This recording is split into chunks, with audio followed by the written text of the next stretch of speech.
salaamaaleykum Mbaye Tine ñu ngi lay siyaar. waaw maa ngi lay fay. tey ñu ñëw Géejuwaay fekk li nga xamante ne moo fi nekk muy naqar beeg tiis bi dal suñu kaw Papa Mor Fadam. waaw naqar li moom ñëpp la metti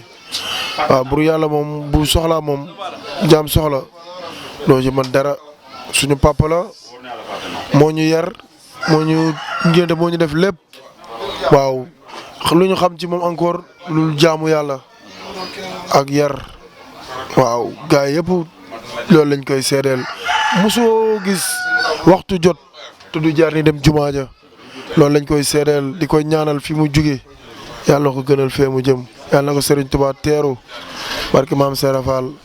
waaw di lu wax nag gaa yëpp boolewaat rek mu doonaat benn di koy ñaanal waaw loolu moo fi ses fi mu nekk nii waaw. mu mel ni yéen mbëru Géejawaay yi ak ñenn ci Géejawaay amoon ngeen complicité ak Père Mor Fadam parce que nee nañ nekkoon na paa boo xamante ne Géejawaay gépp la amoon ak complicité. waaw moom amul doomam amul ki jóge fële ñëpp la xaritool wax dëgg yàlla affaire bu mu amee man damaa voyagé woon gis nga moo tax ma toog fii di nelaw rek mbër yëpp ma doon woo autorité yi barki Serigne Touba Mbacké dafa séq ak ñëpp jàmm kilifa bu nekk ñëw na fi tey jii ñun ñii ñëpp Touba lañ waroon dem mais dafa fekk oto yi xat ku nekk bëgg a dem